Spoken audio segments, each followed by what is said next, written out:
Hola, buen día a todos. Gracias por acompañarnos hoy en la primera sesión, el primero de estos webinarios del ciclo sobre el mercado del arte, que organizamos conjuntamente desde UNESCO Montevideo con la Comisión del Patrimonio Cultural de la Nación. Les agradecemos mucho su presencia hoy. Antes de presentar a nuestros invitados y empezar la discusión, me gustaría dar algunos tips de si estamos funcionando bien. Hoy contamos con interpretación simultánea de español a inglés. Por favor, les pido que elijan su canal en la barra horizontal debajo de su pantalla, que elijan inglés o español. Para escuchar, si prefieren escuchar al intérprete, cuando se traduzcan las ponencias en inglés, se tienen que quedar en el canal en español. ¿Okay? Al mismo tiempo, les pido que cualquier pregunta o comentario que tengan, la envíen a través del chat. Abajo hay un globito que dice chat o de preguntas y respuestas. Preferimos por chat, pero vamos a estar leyendo los dos. Y les recordamos además que este evento en español se va a estar transmitiendo en vivo en el canal de YouTube de la oficina de UNESCO Montevideo, que es youtube.com/UNESCO Montevideo.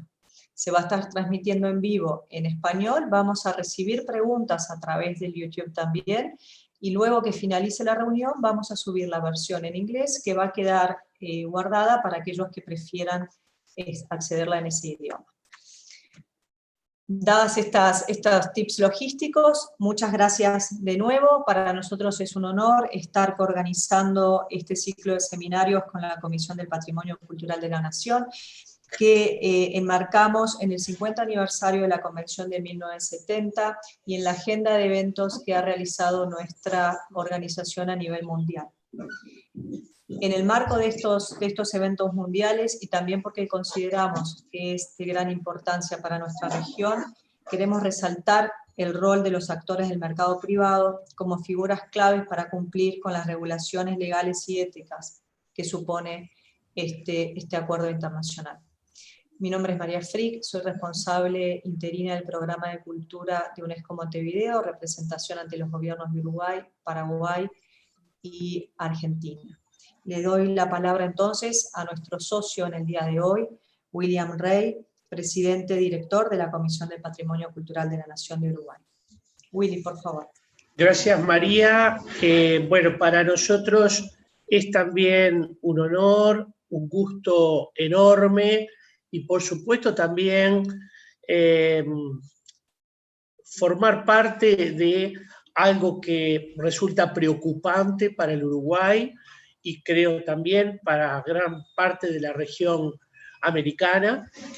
Este ciclo de webinarios sobre el mercado del arte, también en correspondencia con los 50 años de la Convención de 1970, constituye sin duda un punto importante para empezar a discutir políticas que yo entiendo en mi país todavía tienen un cierto atraso y que, bueno, necesitan una puesta al día en lo que tiene que ver con, digamos, el tráfico ilícito, pero todo un ecosistema que está detrás del tráfico ilícito y que, bueno, que obviamente también es de importancia fundamental. Bueno, asimismo, me importa mucho tener presente que hay otros temas, podríamos decir satelitales, que, como es la cuestión de la autenticidad de las obras, que también en alguna medida están fuertemente vinculadas a esta autenticidad, o la falsificación más bien, que es la que afecta a la autenticidad, que digamos se inscribe o se inserta también dentro de este, digamos, de este espacio o de este ecosistema del tráfico ilícito. Por eso, bueno, he ahí algunas de las razones que entendemos fundamentales para esto, y bueno, de darles la bienvenida y comenzar entonces con las exposiciones correspondientes. Muchas gracias, Willy. Gracias. Les voy a presentar a nuestros ponentes de lujo. Creo que realmente hemos logrado armar una agenda de 3 días, de 13 webinarios muy breves, de 1 hora, justamente porque sabemos que es una época del año complicada y que estamos todos un poco colapsados de la virtualidad. Queremos hacer 3 encuentros de muy alto nivel con expertos internacionales para tocar este tema. Hoy nos acompañan Christos Tsirogiannis, que es profesor asociado del Instituto Avanzados de Aarhus, Dinamarca. Su ponencia va a ser reflexiones sobre el mercado de antigüedades, casos seleccionados de antigüedades identificadas y falsificaciones. Christos tiene una gran experiencia en la temática. Él se dedica a la investigación de redes internacionales de tráfico de antigüedades a partir de la identificación de antigüedades ilícitas en casas de subastas, galerías, museos y colecciones privadas. Sus artículos profundizan en las prácticas engañosas en el mercado del arte, la ética de los museos, las falsificaciones y la política gubernamental de protección del patrimonio cultural. Es arqueólogo y experto judicial y coautor, entre otros, del volumen El tráfico de bienes culturales, nuevas orientaciones en la investigación del mercado mundial de antigüedades ilícitas, publicado en 2019. Luego nos va a acompañar Alessandro Checchi. Nuestra idea es que sean ponencias que luego puedan ser acompañadas de alguna pregunta que puedan acercarnos a través del chat. Christos, por favor, muchas gracias por acompañarnos. El piso es tuyo.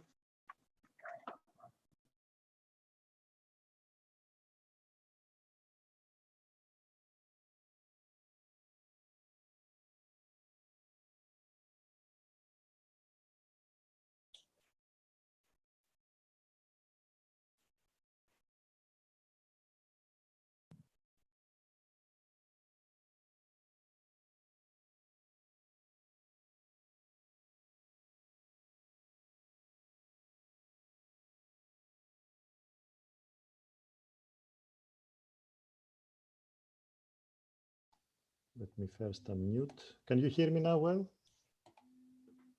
Yes, thank you. Wonderful. Thank you very much, Maria, and everyone who has invited us. I'm very honored to present cases of illicit antiquities looted and smuggled, and some claimed and repatriated, but also fakes. These are recent cases that appeared in the market. But also, in the end, I would like to make a connection with a Latin American country as an example of ongoing cooperation that can be easily be transferred as well with actual practical examples to Uruguay.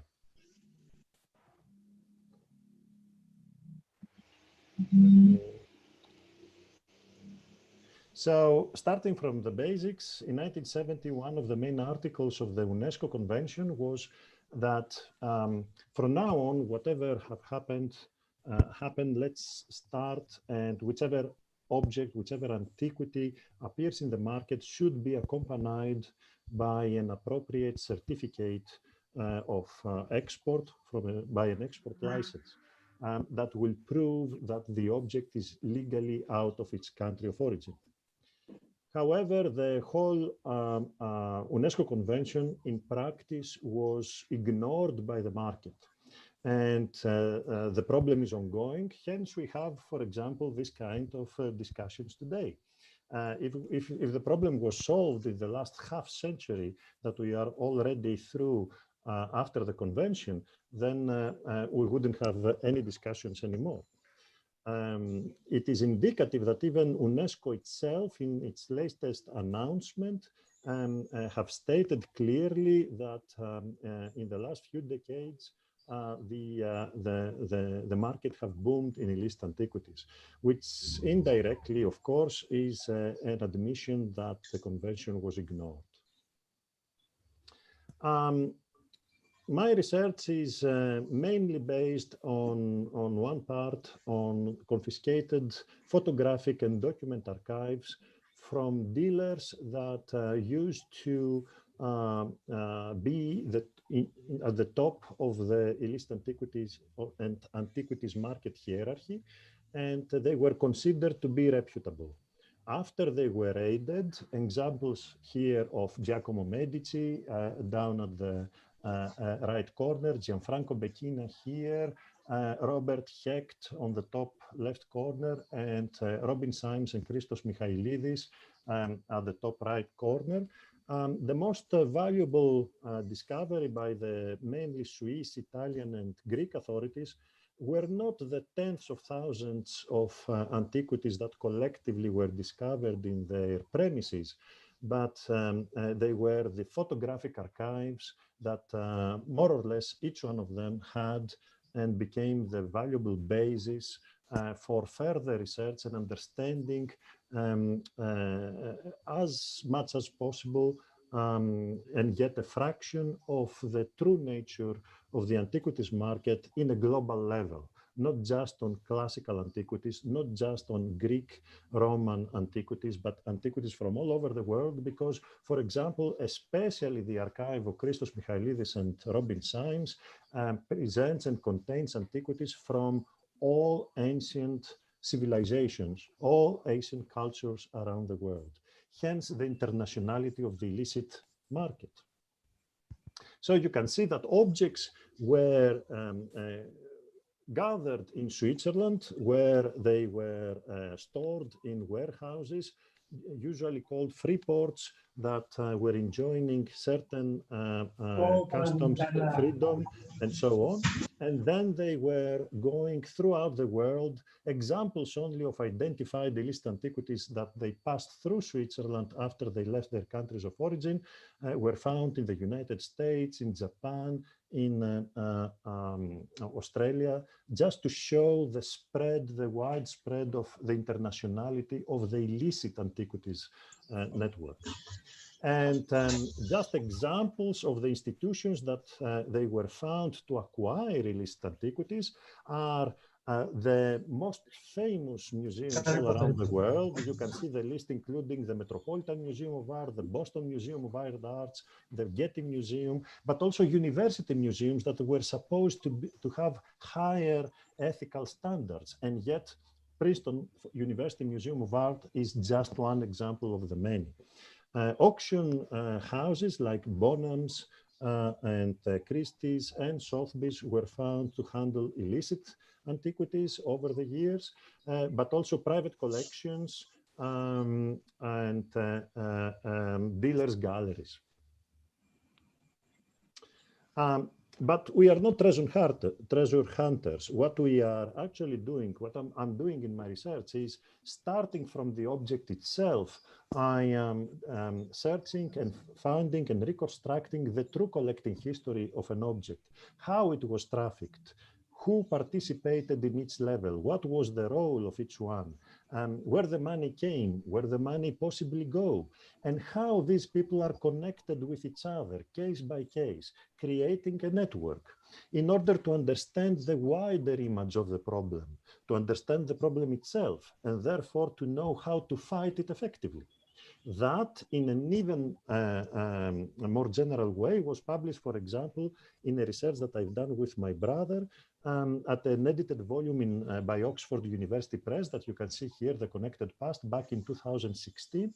And we even proved that with the cases that just 94 cases that we examined, we ended up with a much more complicated and therefore more interesting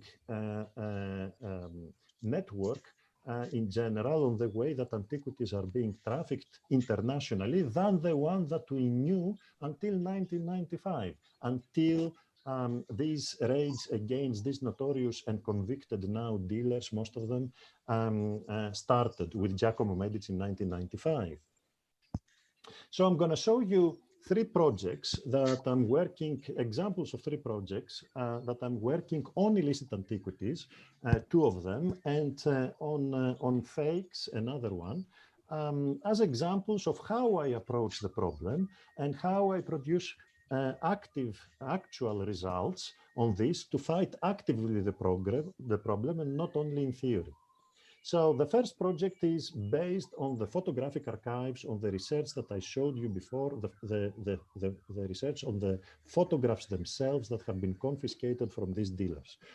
Tens of thousands of photographs referring to all ancient civilizations, as I told you before, a considerable part of them at least. And here is just an example of an auction house in Germany that last July offered this case, this vase, Greek vase, complete, nearly as it is being shown here, restored, although it was initially broken in pieces, as you see, is missing the upper part and covered with soil. Both images, though, come from the same confiscated archive of Giacomo Medici, now convicted as a trafficker, presenting the same object before and after restoration, after it is being presented in the market. And the interesting part is that I identified the same object 10 years ago in Bonhams in London. It was sold regardless that Bonhams have been notified about the connection with Medici.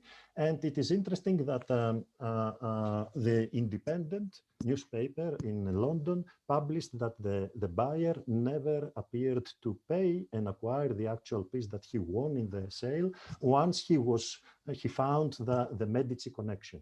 But the object reappeared 10 years later at Gorny and Moss auction house in Munich. And I notified the authorities, together identified with other objects as well from the other archives, and it was withdrawn. At the moment, I am not aware of their whereabouts. And it's an indicative case to show how this is ongoing, sometimes even if they have been identified before, and the proofs are being out there, easily searchable in the internet, and therefore the market cannot claim that they do not have access to the archives, confiscated archives, and they cannot conduct due diligence and provenance research, because in this case it disproves the market, since the evidence are out there and published information with a Medici connection 10 years ago. The second project of mine refers to the research on illicit antiquities and any kind of problematic antiquities without needing to work on restricted material. So without working on the photographs, the confiscated photographs themselves. Instead, with this project, which I am now creating a new method to approach it like that, I am creating the evidence themselves here at the Aarhus University Institute of Advanced Studies in Aarhus in Denmark. So an example to show you how I do this is this object, 5th century BC Greek vase, that it was offered by Christie's in London on April 15, 2015 as lot 93 with this provenance. As you can see, it's very general. It's an anonymous sale back in 1986 in the Museum and Medaillen auction house. And formerly it was in general terms stated Japanese private collection, anonymous again, and acquired privately again in an anonymous way in 1997. The object is not depicted in the confiscated archives, so there is no actual proof of illicit origin. However, because I proved that the private collection Japan was actually a Japanese trafficker to whom this same object was found in his premises in his Freeport warehouses in Switzerland back in 2008. And also proved that the consignors were convicted dealers, depicted here Abutam brothers, owners of the Phoenix Ancient Art Gallery with branches both in United States and Switzerland. I disproved that I disproved the collecting history, the provenance that Christie's gave, without having an actual photographic proof of the illicit origin of this object. And that was enough when I published the case before the auction for Christie's to withdraw this object as well, making it the first ever antiquity that was withdrawn without an actual proof of illicit origin. And showing that this new method that I am developing, it actually works. It produces actual results without having the actual proofs that are still missing for this object. Together with this object, I identified in the same auction, of the same auction house at Christie's, 3 more objects, this time depicted in the Pekin archive. And they were as well withdrawn with this 4th one. And this research, and this new method that is not relying on the actual photographic proofs, the evidence, can produce also actual results regarding fakes. Another example is, again, back to the Gornian moss that we saw in the first example of illicit material, is this figurine, bronze figurine, that appeared as 6th century BC Etruscan figurine, where actually it was discovered at the premises of Giacomo Medici back in 1995 raid in Switzerland. And the 3 Italian professors, the mostri sacri, as they have been published, their names, they have been mentioned like that, exceptional professors, world experts in Etruscology and Roman sculpture from La Sapienza University, they judged that this is a fake, and here is the proof of it. This is the actual document that they produced for the same figurine that is a fake. However, that object, because it was judged that it was a fake, was returned to Medici together with other fakes, and apparently was made again each way into the antiquities market, regardless it has been judged as a fake. And it appeared at the Gordian Moss auction house in Munich last July and this December. If you go now at the Gordian Moss auction house website, you will see the latest catalog, and lot 79 now, lot 103 was in July, as you see, is still on sale. Although I have notified the German authorities, and they notified Gordian Moss, the Italian authorities, since July, so since 6 months. So it reappeared, it was withdrawn in July, and now reappears again at 6th century, although it is a fake. So this method identifies also fakes without needing actual photographic proofs of confiscated archives by police authorities, produced by the dealers, the illicit dealers themselves. Finally, a 3rd project is, what are we doing with the antiquities that are being repatriated? Are we just celebrating that they came back and we are happy about it? Or are we have the chance to do further research into their illicit origin? And this is what we are doing with Dr. Vinnie Noskrov, associate professor here at the University of Aarhus and director of the Antiquities Museum of the university, based on antiquities that have been repatriated from Switzerland, with the involvement being involved there again, Giacomo Medici and Christos Michailidis, as you see. Here there are 2 Etruscan sarcophagi that I found in the Giacomo Medici confiscated archives, decapitated the heads, while here you can see them complete after restoration in the return to Italy.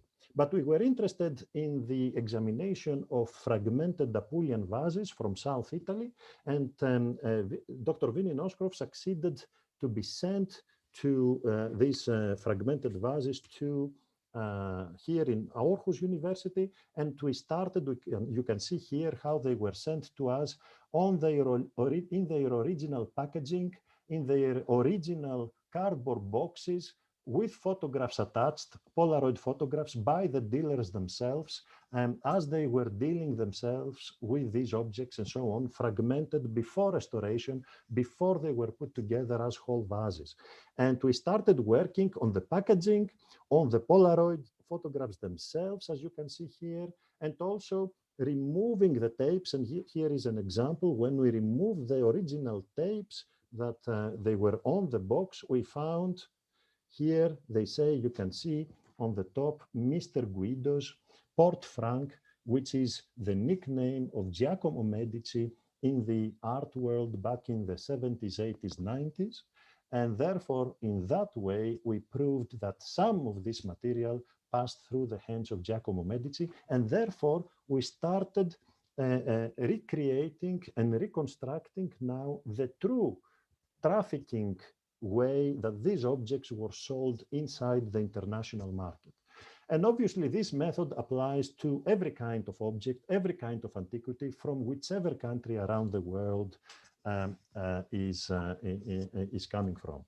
And an example is that I was honored to be asked by the Chilean government last August, to come to Chile, and I traveled to Chile, and I met and I had the cooperation and discussion with the Chilean government representatives of the Ministry of Culture there, and especially with the Undersecretary of Culture and other staff. And we are being asked to advise them for updating their own patrimony law. And I made suggestions on how they will actually fight this problem in Chile with the new updated law, which I think is still ongoing given the pandemic and other issues that they had in Chile. But since then, this cooperation flourished, and flourished in a more actual than theoretical way. For example, we have two cases, one that has been identified by the Chilean cultural authorities in US auction house and gallery in New York. And I brought them together with the public prosecutor, with the right public prosecutor in New York. And this case is going very well. And we hope that very soon the vase, this is just an example, it's not the vase itself, because the case is ongoing. I would like to give just an example of the case, and the vase will hopefully come back very, very soon.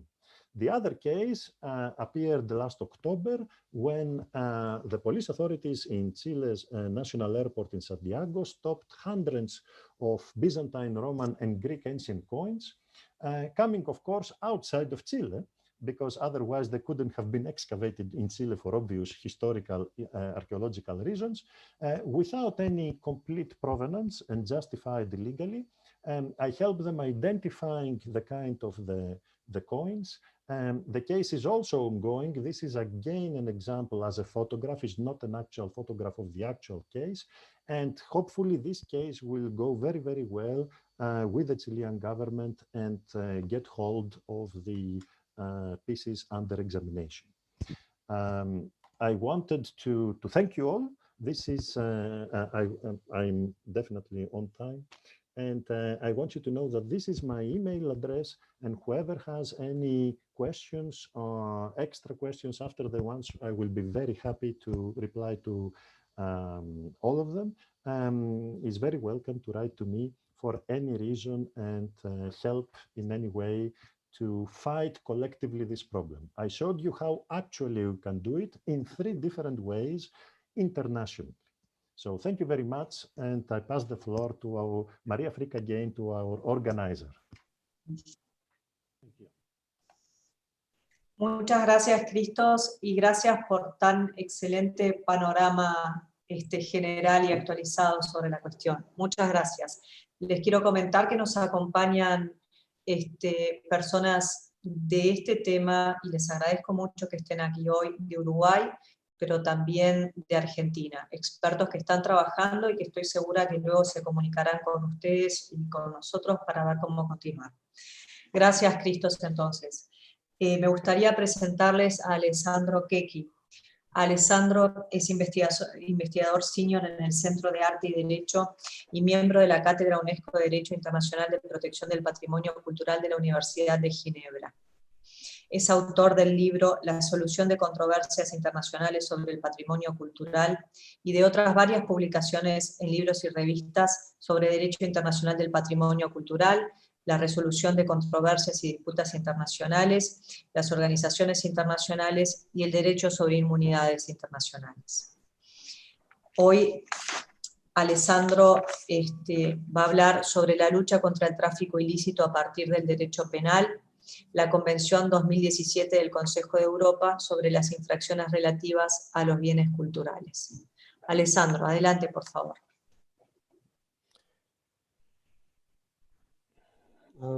Sharing my presentation. Can you hear me right?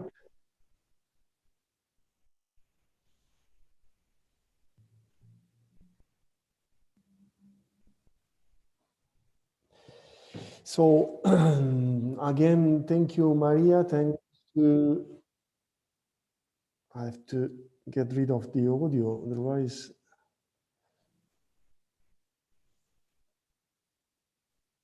How can I stop the audio?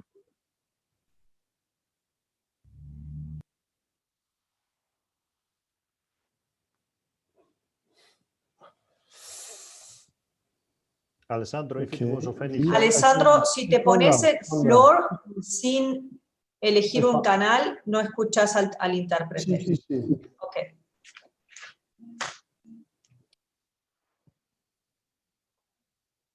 Yeah, done. Now you hear me, right? And I can speak. Good. Thank you. So again, thank you, Maria. Thanks to UNESCO and the National Commission of Uruguay for inviting me to this webinario. I'm happy to celebrate with you the anniversary of the 1970 UNESCO Convention. Of course, I would love to be in Montevideo with you, but I have to do this from Switzerland. So I was asked to a little bit talk about the illicit trafficking from the international legal point of view. So what I'm going to do actually is to present with more details what the previous speaker Christos said about illicit trade. Then I will look at this problem from the legal point of view by presenting quickly, very quickly, some instruments that have been adopted at international level to fight this problem. And then I will spend more time on the latest instrument that has been adopted in this field, the Convention of the Council of Europe on offenses relating to cultural property.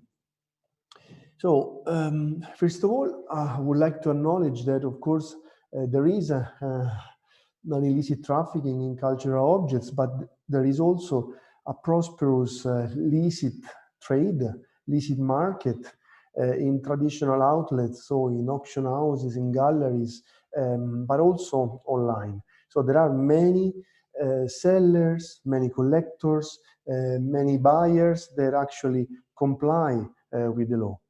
Next to this licit trade, in parallel to this licit market, there is, unfortunately, an equally prosperous illicit trade in cultural objects. And here I would just like to remind what are the principal offenses related to the illicit trade. We talk about theft from museums, collections, religious buildings, but also illicit excavation from archaeological sites. We refer to the detachment of objects from sites, buildings, and monuments, and the illicit exportation of these objects in violation of the law, the legislation of the exporting country. These offenses are often associated with other illicit conducts like corruption, tax offenses, money laundering, falsification, and cybercrime offenses, because, as I said, many objects are in fact sold online. And it is important also to emphasize that organized criminal groups are all often involved in the illicit trafficking.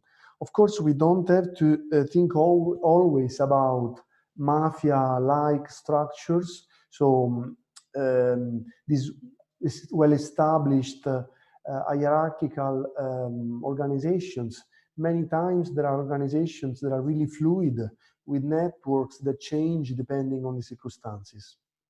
And the main reason why, there are others, why organized criminal groups are interested in the illicit trade in cultural objects is that, well, this is a conduct that needs organization, one individual cannot dig an archaeological site and then organize an exportation and then organize alone the selling of these objects abroad.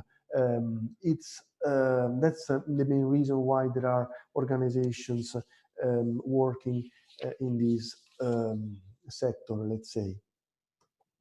Then, like the Christos that spoke before me, I could provide many examples of objects that have been stolen or illicitly excavated or illicitly exported. I just provide a list, a short list with some pictures. So you see on your left-hand side another picture of Giacomo Medici, this time posing next to one of the objects that he managed to export out of Italy. On the right-hand side, you find the picture of a cuneiform tablet, which was at the center, not exactly this tablet, but this kind of object that was at the center of another recent dispute or criminal case against Hobby Lobby in the United States. Of course, there are other cases involving objects stolen or illicitly exported that are open, still ongoing, like on your left-hand side, you have the picture of the Atleta di Fano or Victorious Youth, now at the Getty Museum in Malibu. On the right, you have instead the statue of Zhangong Zushi that was stolen from China and now somewhere in the Netherlands. So many cases, all these cases point to three essential elements. I would like to summarize the phenomenon of illicit trade with these 3 points. I'm somehow connecting to what Christos said before me. So the illicit trade is transnational by nature because traffickers, criminals need to export, to sell objects abroad where it's more easy to make money, where it's more easy to hide objects, where it's easier to change the provenance or obtain new provenance for objects.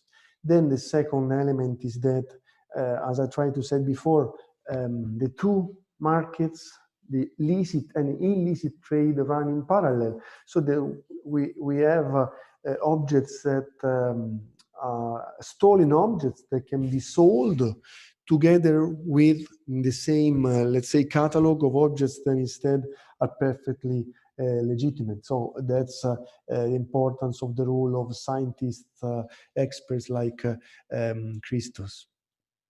Their point is that, unfortunately, there are conscious or unconscious relationship, collusion between professionals of the art market and criminals. So in many cases, as I said before, the participants of the art market are, they want to abide by the law, they want to respect the law, but in some cases they are abused by criminals, they just are used by traffickers, and in some cases, we must admit, art dealers, collectors, well, they just don't care about breaking the laws. They just want to obtain an object or make a deal. But again, I want to re-emphasize this point. I believe that most of those participating in the art market do want to respect the law. So here, I'm not here to blame anyone. Having said that, I would like to go really quickly through the international legal instruments that have been adopted by UNESCO and other organizations to cope with the problem of the illicit trade. Here, I'm sorry, I'm going to make a sort of shopping list because there is no time to emphasize the main point features of the many instruments that have been adopted. Perhaps I can just point your attention to the number of state parties, a number that increases every year. So I'm mentioning the Convention of 1954 and its protocols for the protection of cultural property in the event of armed conflict, but also the convention, the second, that we are celebrating today, this year, the convention from 1970, and then the convention of UNIDROIT, of course, adopted by UNIDROIT, but upon request of UNESCO, the convention of 1995. Then very important also for the illicit trafficking, also the Convention on the Underwater Cultural Heritage of 2001.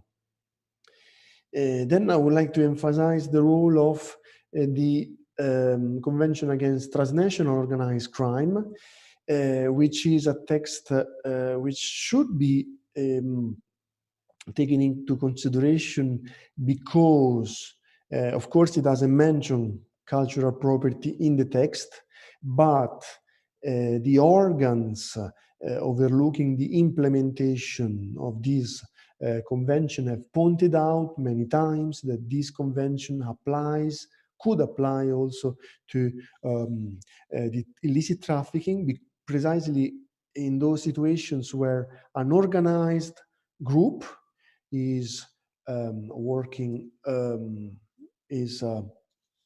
let's say, organizing, managing the trafficking at the international level. And the second point, the international guidelines, the second point on the slide, well, it points to the fact that the UNODC, the body overlooking the implementation of this convention, has produced guidelines to help states to revise, if necessary, national legislation in order to actually use the UN Convention of 2000. So this is an instrument that must be taken into account. And then I would like to pass quickly through the instruments adopted by the European Union, the latest in 2019 on the introduction and import of cultural goods. And then the conventions of the Council of Europe from 1954 to the one on archaeological heritage of 1969, and then the latest convention, which is actually a sort of revision of another convention that was adopted in 1985. And I will focus more on this in a few moments. And then just a little slide on a convention adopted in the American continent, the convention from the San Salvador Convention from 1976, which, however, has not been ratified by Uruguay. So this is a sort of a very quick overview.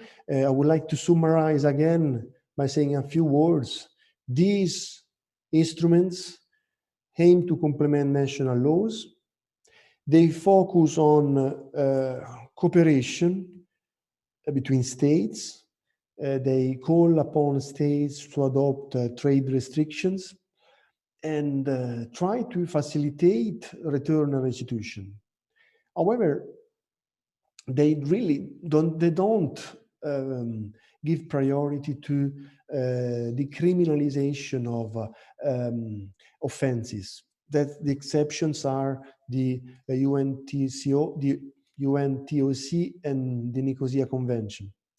And then also, overall, these instruments, they don't try to regulate the activities of market operators. So what is done within the national markets by dealers, auctioneers, etc. This is left to states. One exception is the UNIDROIT Convention. Having said that, I would like to now pass to the latest treaty of this international legal framework, legal regime. It is the Nicosia Convention, or the Convention on Offenses Related to Cultural Property, which, as you can see, was produced by the Council of Europe very, very quickly. The decision of the Committee of Ministers was taken in 2013. So in 2013, they decided that the convention from 1985, the Delphi Convention, as I showed you before, had to be revised, sorry. And the Committee on Offenses Related to Cultural Property held meetings in between 2015 and 2017. So it was really a quick process. I was involved. I was one of the legal experts that participated in the drafting of this convention. Convention that was adopted, as you can see, in May 2017. So why the revision of a convention which, I didn't say that, the Delphi Convention from 1985 that never entered into force. So a convention that remained actually on paper. A revision, first of all, because it became clear in 2013 that the text itself was not easy. So we needed a new text, an easy text to be implemented at the national level. So in fact, the revision aimed to make it easier, if you want. Then in 2013, you remember, the news were full of reports from the Middle East about the destruction of cultural heritage. So the Council of Europe wanted to take position in the protection of cultural heritage. So the third point, we may also think that the Nicosia Convention was adopted because the Council of Europe also want to appear as a cultural heritage defender next to UNESCO, next to the European Union, next to the United Nations. Anyways, we have a new text that is very important, covers all aspects and components of the illicit trafficking. So if you take the text, you'll find articles on theft, illicit excavation, the importation, the illicit exportation, but also articles on the acquisition of objects and the placing of objects on the market. Then states are called upon to establish effective, proportionate, and dissuasive sanctions. It contains rules on seizure and confiscation and provides for preventive measures. Now, as I said, I participated in the works for the preparation of this text, so I could share a lot about the content and the story of this convention, but I would like just to say a few things in the time left. Regarding the first 3 points, theft, unlawful excavation and removal, exportation, importation. Well, here in 2017 and a few years before, it was still evident that the world is divided into source countries and market countries, and they have problems understanding each other. Actually in Strasbourg, there was this division. So what you find in Articles 3, 4, 5, and 6 is a sort of compromise. And the compromise is actually based on the texts that existed already. So the UNESCO conventions, the documents from the European Union, So there's no actually novelty, but what we have is that states are now compelled to modify national legislation to ensure that all these hypotheses are covered. Okay. And then very important is the two measures, the two articles on acquisition and placing on the market. So there can be the case where a buyer is actually found guilty, can be found guilty if he doesn't prove that he was careful at the moment of the acquisition. So buyers, professional buyers, or any dilettante can be found guilty in a trial if he's unable to prove that he tried to respect rules on the due diligence on the market. Same thing for Article 8, placing on the market. The person that sells objects on the market, being a square for a market, a physical market in any city of the world, or on the internet or in a gallery, well, he has also to observe due diligence rule in order to be aware of the provenance of the object, and therefore in order to put on the market something which is clean. And of course, we may be found guilty if he's unable to prove that he was careful in this respect when he made the decision to put an object on sale. To conclude about the Nicosia Convention, this text may become really very useful because it would be the first treaty with a focus on the prevention and criminalization of illicit activities, because the other instruments, well, they do not, as I said before, they do not focus on this particular aspect. For instance, the 1970 UNESCO Convention, the UNIDROIT Convention, but also the regulation of the European Union, well, they simply ask states to do something in this respect. Nothing is said in the text. The Nicosia Convention instead really identifies what are the elements of the illicit trafficking and what are the behaviors that should be criminalized. Also, the 1954 Convention for the protection of trafficking in the event of armed conflict. Well, the second protocol contains some rules, very clear on the trafficking, but it applies to a specific category of objects, those of great value, and objects of great value that have been taken, exported in this special context, which is an armed conflict. So this is that's why the Nicosia Convention would be important. It applies to all objects in peacetime as well.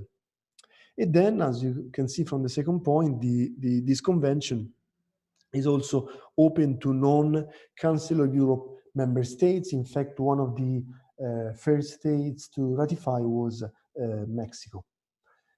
Of course, and this is my last slide, of course, the text is not perfect. There are a few problems, probably because it was produced in only 2 years, so perhaps there was not enough reflection. But I think it's still a good product for all the reasons I mentioned before.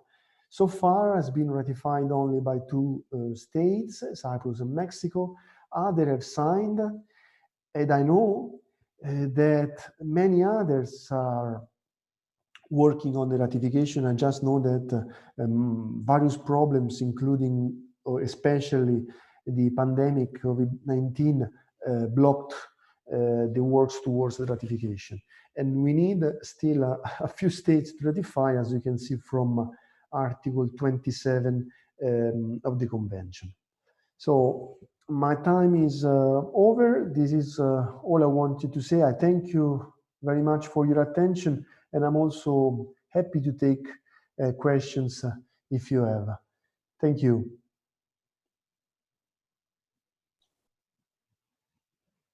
Muchas gracias, Alessandro. Creo que hoy hemos logrado tocar dos temas muy importantes, ¿no? Gracias, Cristos, de nuevo por todos los abordajes que abriste para trazabilidad y gracias, Alessandro, por también tocar este tema tan importante para la región y para Uruguay de la tipificación del delito, ¿no? Que es una cuenta pendiente, por lo menos aquí localmente. Creo que tenemos pocos minutos, están perdonados los que tengan una agenda más complicada, habíamos previsto 1 hora, pero no sé, Willy, ¿qué te parece si abrimos la oportunidad para hacer preguntas? Estoy segura que hay preguntas más que interesantes de las personas que nos acompañan. Los cambiamos a todos a la posibilidad de poner sus cámaras y de poder hablar. Así que si alguien quiere... Willy, ¿tú tenés alguna reflexión antes? Perdón, ¿se me escucha? Sí, se te escucha. No, quería hacerle una pregunta que quizás es algo legal a Alessandro, no sé si se la hago en inglés. Which is the difference exactly between sign or ratification of the Nicosia Convention? The difference between both. To sign or ratification? Es mejor que te mantengas en español en el canal en español, Willy. Bueno, sí, perfecto. ¿Cuál es la diferencia entre ratificar o firmar la Convención de Nicosia para los países, estados partes? Yeah.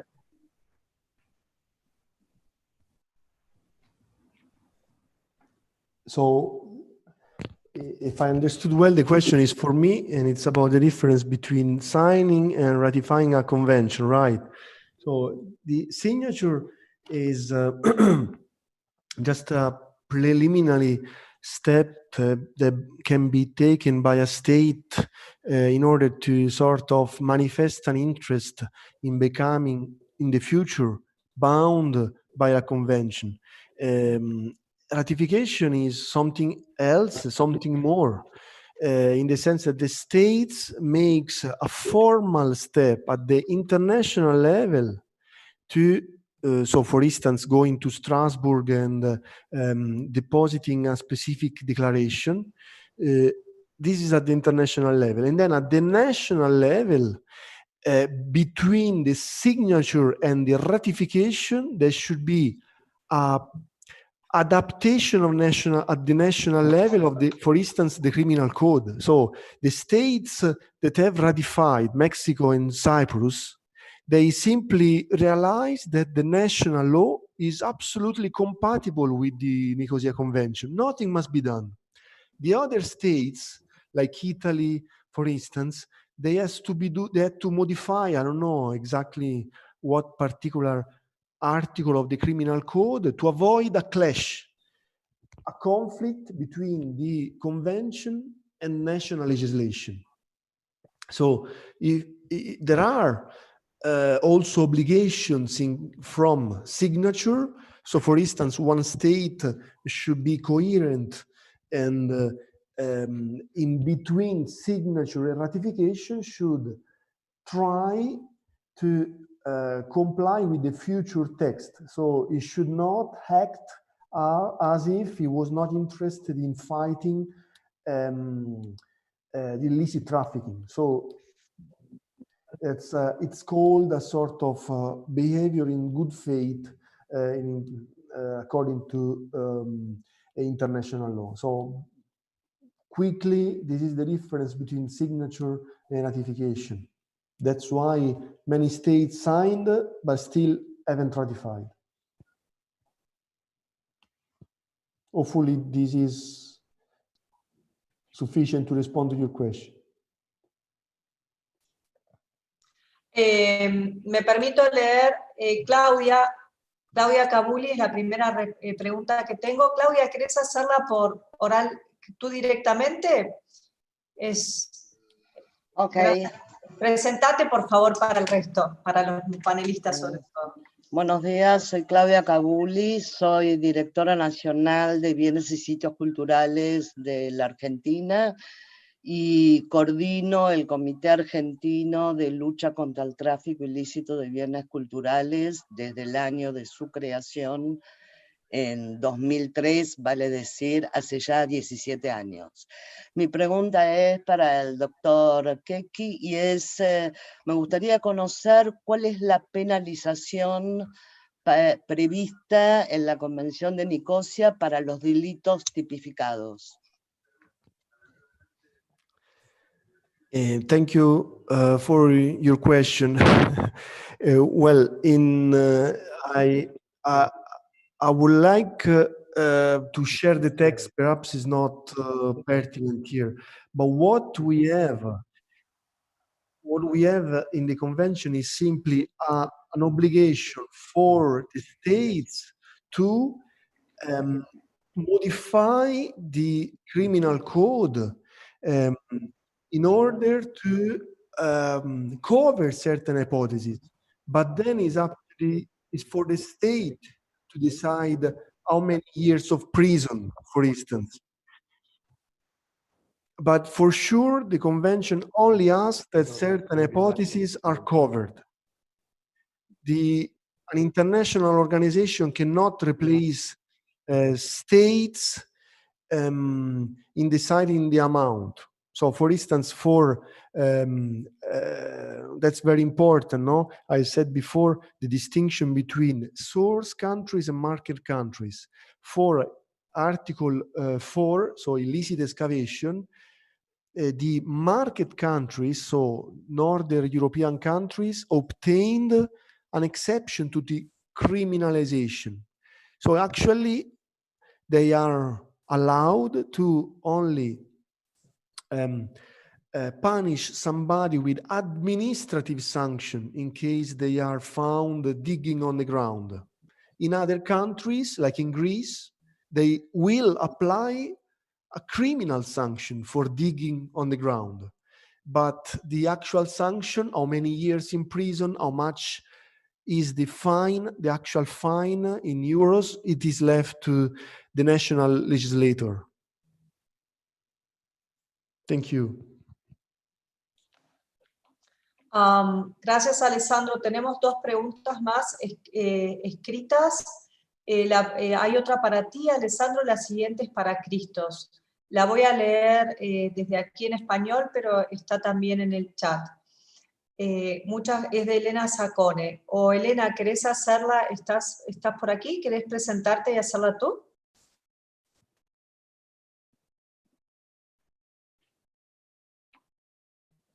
Capaz que no nos escucha. Ahí está, Elena, bienvenida. Hola, buenos días. Mi nombre es Elena Sacone, soy miembro de la Comisión Directiva de ARCUA, la Asociación de Arqueólogos de Uruguay, y he trabajado mucho en arqueología subacuática.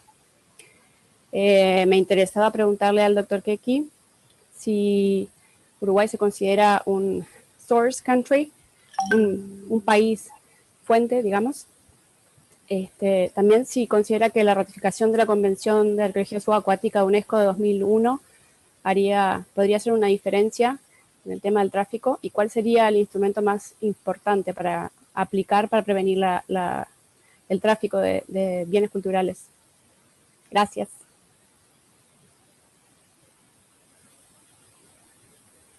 Thank you for the question. Very interesting question.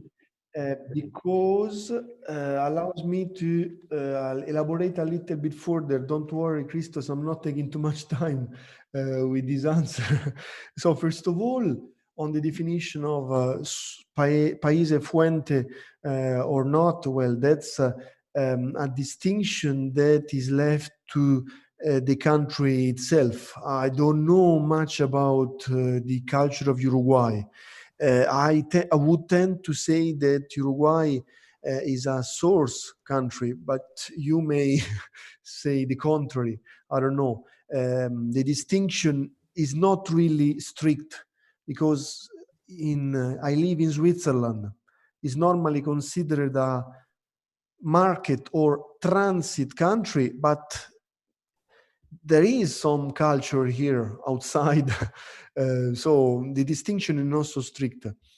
So I left you all to decide whether Uruguay is a source or market country or transit. Then concerning the other question, so, well, I would suggest that Uruguay ratifies the Underwater Convention. I suppose that there is some interest in regulating the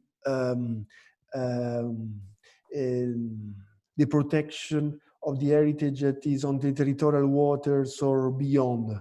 So Uruguay has a long coast, as far as I know.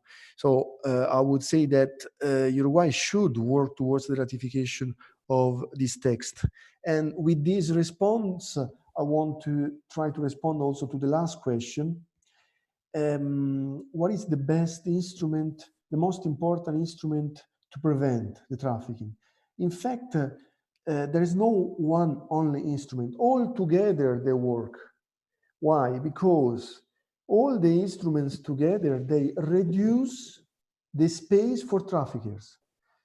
That's why it's important to have ratifications, because we have less states, so less space for traffickers, for thieves. So if Uruguay and all other Latin American countries ratify existing treaties, then life will become really hard for those that thought like Medici of exporting cultural objects. So that's why we talk about this framework. These instruments work together to prevent the trafficking because they serve to reduce the space for those that want to make illicit deals, like hiding objects or changing the provenance, the title of objects. Thank you again. Thank you very much for your reply. Bueno, tenemos una última pregunta que se dirimió por el chat de preguntas, pero quizás podemos cerrar con eso. Cristos, si te parece, es una pregunta que hizo Marcelo Swisser. Marcelo, si querés retomarla en este espacio, y ya cerramos con eso para no irnos tan fuera de tiempo. Ok. Marcelo. Bueno, Marcelo, Cristos, entiendo que te preguntaba por el tema de hacer duplicados, ¿verdad? No quiero leer todo el intercambio porque fue bastante largo y todos lo pueden ver pero si quizás, si querés hacer una reflexión final sobre el tema.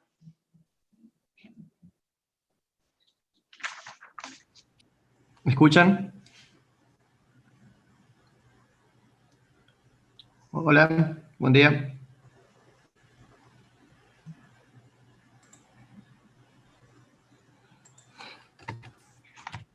Sí. ¿Sí? Adelante, por favor, sí. Buen día. Bueno, se la dice en inglés al doctor Ciroyanis. Es un artículo que escribió hace unos años atrás que proponían el duplicado de piezas autorizadas obviamente por los países de origen para, entre otras cosas, se podía reducir, digamos, el tráfico ilícito y con el dinero obtenido financiar exploraciones o excavaciones arqueológicas a futuro. El doctor, bueno, me logró responder acá en el chat privado también. Para no dilatar tanto, esa era la pregunta.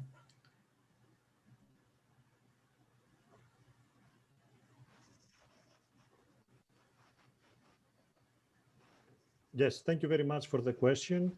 I indeed wrote that article years ago, as you said. I think it was 2015, if I remember well. 2015. What I'm arguing in the article actually is that to sell duplicate antiquities, so antiquities that have been produced by tens of thousands, hundreds of thousands, or even millions, one after the other, exactly the same, for relatively significant financial value for the market, that is actually not a solution.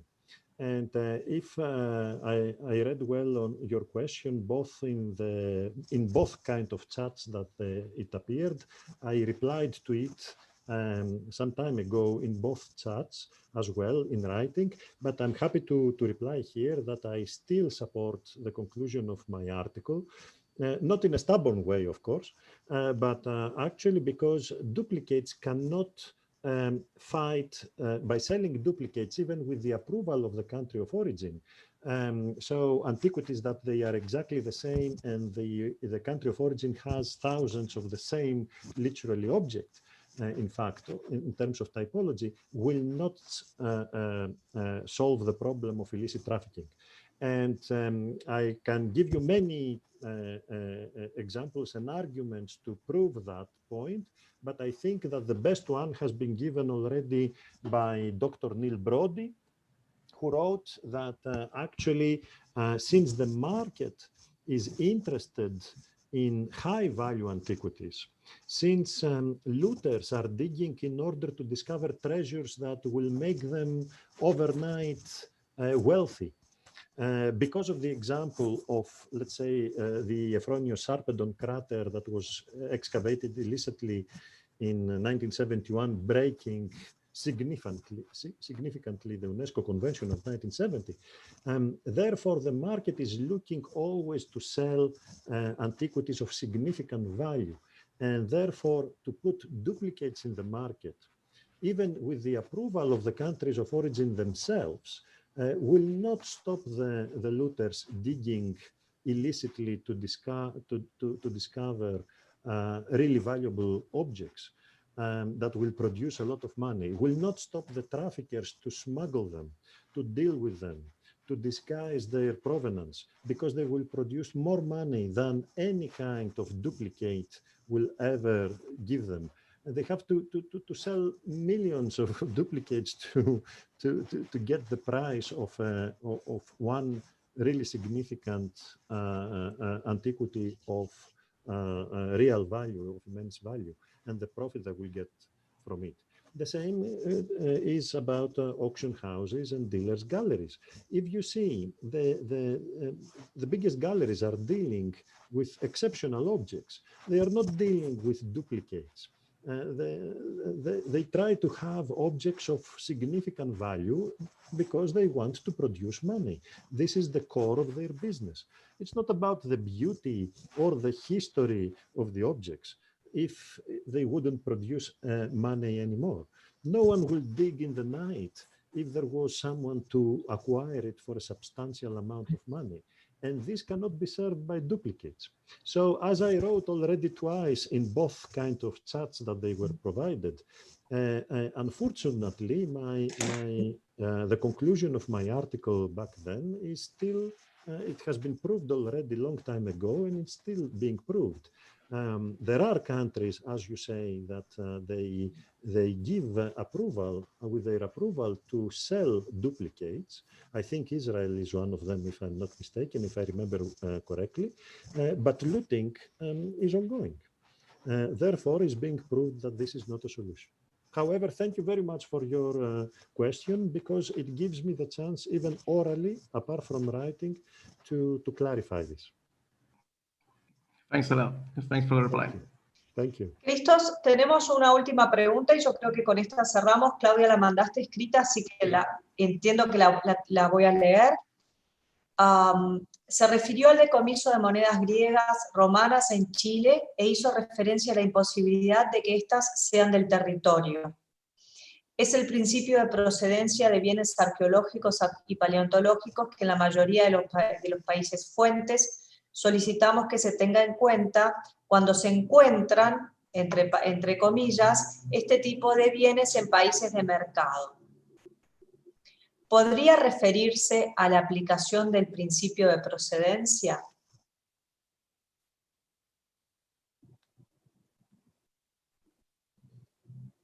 Thank you for your question. I'm not quite sure if I understood the meaning of it. I think it's about the provenance of objects once they are found from the country of origin to a market country. It's all about provenance research. Exacto. Okay, thank you. And thank you, the translator also, that helped me.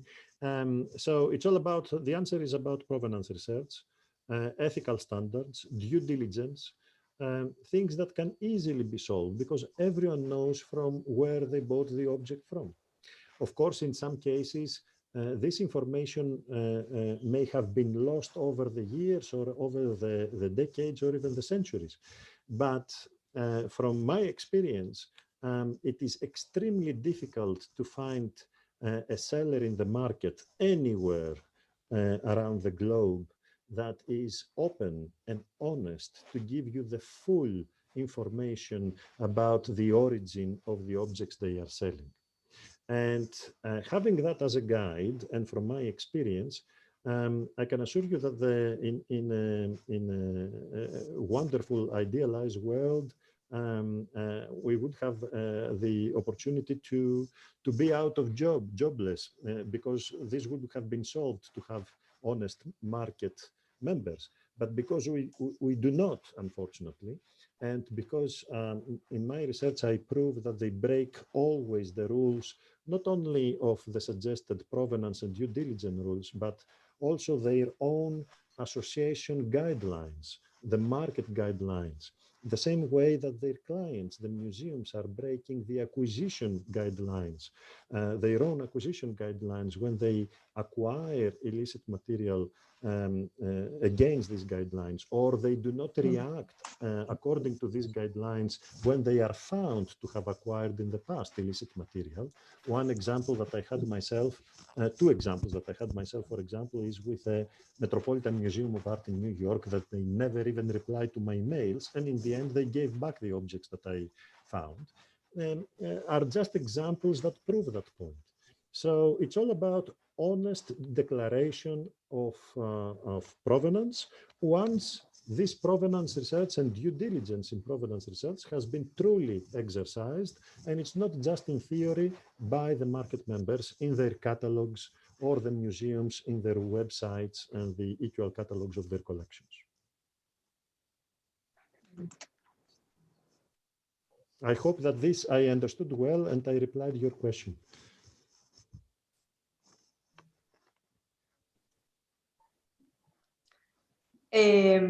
Creo que sí. Bueno, mañana justamente vamos a ahondar en algunos de estos temas que surgieron hoy. Esto, como saben, la intención de este webinario es poner algunos temas en debate. Mañana vamos a hablar de falsificación con Marcelo Laibe de Interpol Argentina, y vamos a hablar con Justine Ferland, que está por acá, y Marc-André Renaud de la Universidad de Ginebra también, de unos kits de debida diligencia que ellos desarrollaron en el marco de la iniciativa Mercado del Arte Responsable, y que desde UNESCO hemos traducido al español para poder difundir en nuestros países.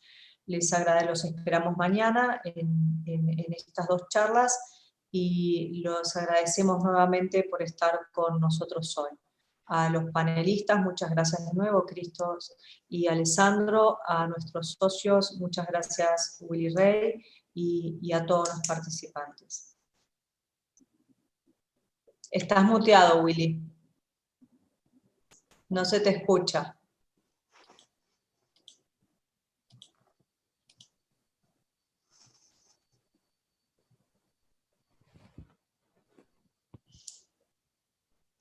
No, simplemente estaba agradeciéndote a ti y por supuesto a Alessandro y a Cristos por estas magníficas exposiciones que se dieron hoy.